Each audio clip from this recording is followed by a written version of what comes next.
8h18, l'heure de retrouver l'invité de France Bleu Paris. Ce matin, nous recevons Noé, le porte-parole du gouvernement. Bonjour Benjamin Griveaux. Bonjour. Merci d'être avec nous. Le plan pauvreté a donc été présenté hier et aujourd'hui, vous visitez la mission locale du 20e arrondissement. Donc dans le cadre de ce plan pauvreté, le choix d'être dans Paris n'est pas un hasard.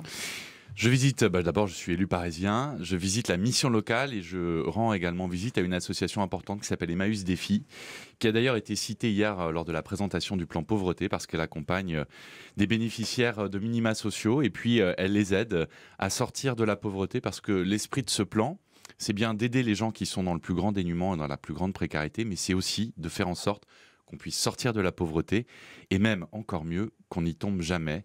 Parce qu'en France, et le président de la République l'a rappelé hier dans son intervention, lorsque vous naissez dans un milieu défavorisé, vous mettez 6 générations à rentrer dans la classe moyenne. Ça fait 180 ans.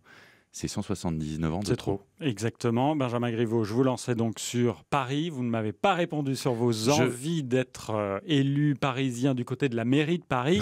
Mais c'est pas grave puisque c'est la suite de l'interview dans quelques instants. Vous avez donc répondu sur le plan pauvreté. Justement, un élu parisien, l'adjoint d'Anne Hidalgo, chargé du budget, question argent, il s'y connaît, vous a interpellé ce matin sur France Bleu Paris. Emmanuel Grégoire avec cette question.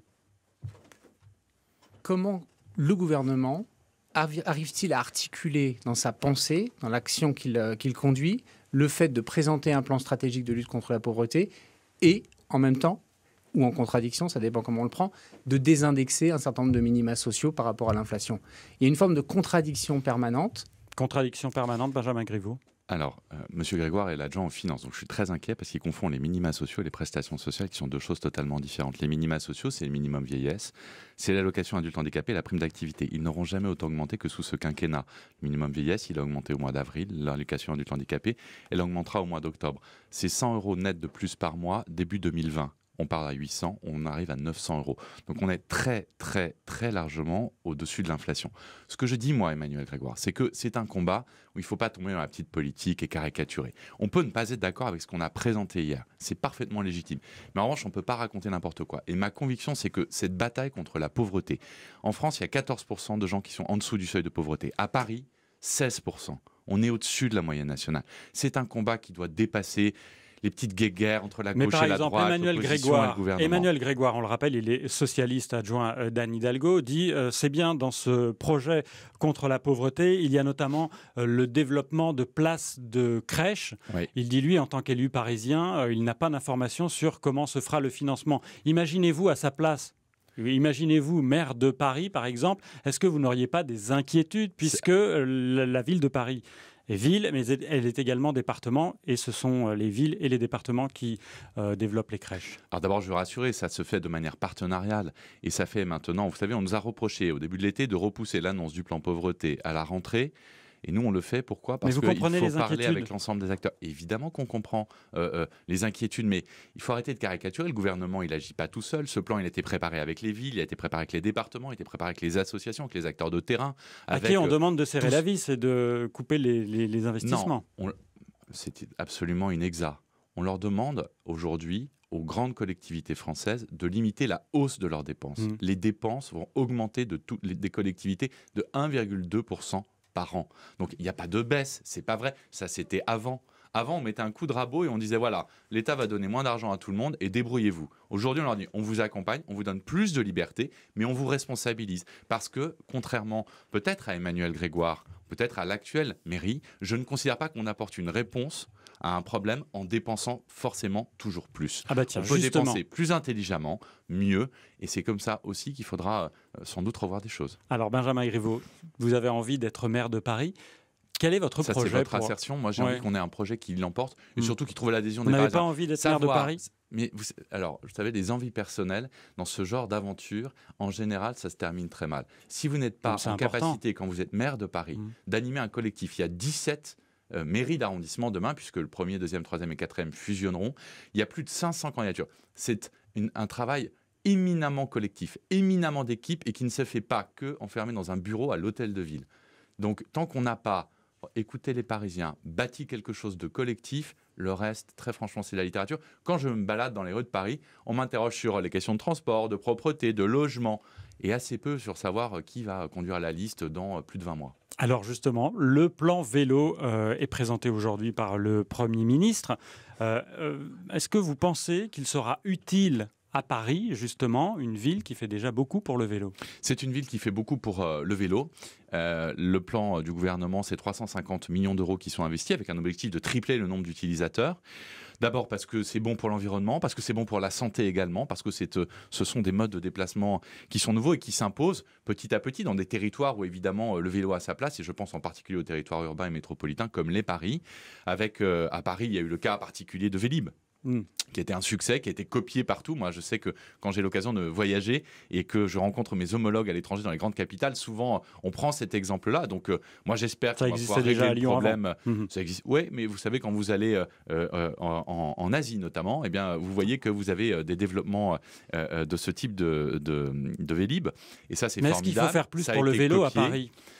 En tout cas, il faut faire mieux. Il faut que Vélib puisse refonctionner le plus rapidement possible. Moi, je fais le procès de personne, mais enfin, je constate qu'il y avait quelque chose qui fonctionnait très bien, quelque chose qui ne fonctionne plus, ou qui ne fonctionne plus assez bien, qu'on a changé de prestataire, et ça, c'est parfaitement légitime si la ville de Paris estime que c'est nécessaire, mais que lorsqu'on change de prestataire, eh bien, les Parisiens, ça ne doit rien changer pour eux dans leur quotidien. Parce qu'on avait des centaines de milliers d'utilisateurs, et moi, j'en étais un qui utilisait ce service qui était très utile, et qui, du jour au lendemain, se sont retrouvés le bec dans l'eau. Donc ça, il faut pouvoir faire en sorte que ça aille de plus en plus vite. En bas de chez moi, cette nuit, ils ont terminé la station, donc c'est une bonne nouvelle. Je vais pouvoir retrouver ça, mais j'espère que ce sera le cas aussi pour toutes les autres stations parisiennes. Benjamin Griveaux, quand on fait de la place pour le vélo, en général, c'est au détriment de la voiture.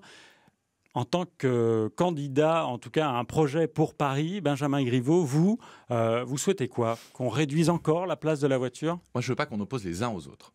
Parce que, c'est le cas aujourd'hui. Par définition, écoutez, quand vous voyez aujourd'hui les relations, y compris vocales, sur la voirie, quand vous êtes même piéton, vous voyez que vous avez des confrontations entre ceux qui sont en deux roues motorisés, en voiture, en bus, etc.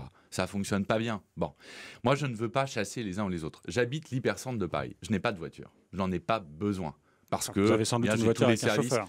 J'ai la voiture de fonction qui est liée à ma fonction, mais enfin, avant, je travaillais dans le privé, dans une boîte, j'avais pas de voiture dans l'hypercentre de Paris, j'en ai pas besoin. Le matin, j'emmène mes enfants à l'école à pied parce qu'on a cette chance-là à Paris d'avoir beaucoup de services en proximité.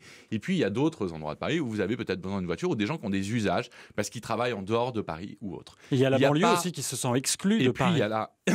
Et puis, vous avez les gens qui viennent travailler. 2/3 des gens qui travaillent à Paris viennent de banlieue et 1/3 des Parisiens travaillent en banlieue. Et donc, il faut tenir compte de ça. La ville, elle a changé en 40 ans. La manière dont on travaille, les lieux où on travaille, les modes de travail ont changé. Ça ne veut pas dire qu'il faut que ce soit la voiture reine. Ce n'est pas ce que je défends. J'ai dit à maintes reprises qu'il ne fallait pas rouvrir les voies sur berge. C'était une bonne mesure. Mais qu'il fallait la prendre de manière concertée, que quand on fermait un barreau de circulation dans le centre de Paris, il fallait peut-être en parler avec les Hauts-de-Seine et le Val-de-Marne et la Seine-Saint-Denis. Parce que si vous faites ça, si vous prenez vos décisions tout seul, eh bien, vous embolisez. Et ce que je constate, c'est que c'est plutôt embolisé qu'autre chose. Aujourd'hui, il faut permettre de la fluidité. Il faut évidemment favoriser l'électrique, l'autonome, les nouveaux modes de déplacement sans chasser la voiture. Je n'en fais pas une question idéologique. Est-ce que vous êtes pour ou contre la journée sans voiture? C'est dimanche à Paris. C'est une très bonne chose et j'en profiterai avec mes enfants et ma femme pour aller se balader. Est-ce que vous regrettez que les voitures électriques, tout ce qui roule à l'électrique, ne soit pas autorisé à circuler? Non, parce que quand je pense que c'est aussi le symbole qui permet d'avancer sur des grandes causes de cette nature-là. Et c'est important, les symboles. Mais à nouveau, je pense qu'en termes de méthode, on peut faire différemment. On peut associer, on peut arrêter de culpabiliser les gens. On peut arrêter de pointer du doigt, d'accuser, de dire, de monter. Il y aurait des gens très vertueux et d'autres qui ne le seraient pas. Je pense qu'il faut réconcilier les Parisiens entre eux. Il y a des modes de déplacement différents. Il faut aller vers l'électrique, il faut encourager, mais pour ça, il faut des transports alternatifs. Quand vous fermez les voies sur berge, il faut que vous ayez des bus à haut niveau de service, il faut que vous ayez des transports publics qui proposent une alternative. Sinon, vous embolisez. Vous dites réconcilier les Parisiens. Comment vous allez vous réconcilier tous à La République En Marche? Vous êtes nombreux à vouloir être candidat à Paris. Comment ça va se décider? Les primaires? D'abord, ça va se décider de manière collective parce qu'on a toujours fait nos choix de manière collective. Deuxièmement, ça veut dire que c'est Emmanuel Macron qui décide? Non, vous savez, contrairement à d'autres, on a des systèmes de choix qui sont assumés de manière collective et on a l'habitude de travailler collectivement. C'est comme ça qu'on a bâti ce mouvement. Si on avait bâti ce mouvement en faisant une guerre des égos, croyez-moi, en 18 mois, nous n'y serions pas arrivés. Donc on va travailler ensemble, on va travailler avec Mounir, on va travailler avec Hugues, avec Julien, mais surtout on va travailler avec beaucoup de gens qui ne sont pas en marche aujourd'hui. Paris, qui sont des gens issus de la société civile, qui sont des gens engagés dans le monde associatif, qui nous rejoignent et qui ont envie de construire un truc différent à Paris. Moi, je vais vous dire, je veux en finir avec le gauche-droite, je veux en finir avec l'opposition entre l'Est et l'Ouest parisien. Il faut réconcilier les Parisiens parce que lorsqu'on veut prétendre diriger les destinées de la première ville du monde, la première chose à faire, c'est de réconcilier les gens qui y vivent. Merci Benjamin Griveaux, qui veut donc diriger la première ville du monde. Vous êtes secrétaire d'État formidable auprès du Premier ministre, toujours obligé un petit peu pour renvoyer ensuite sur la vidéo francebleu.fr. Merci d'être venu jusqu'à nous. Merci à Bonne vous journée. pour votre invitation.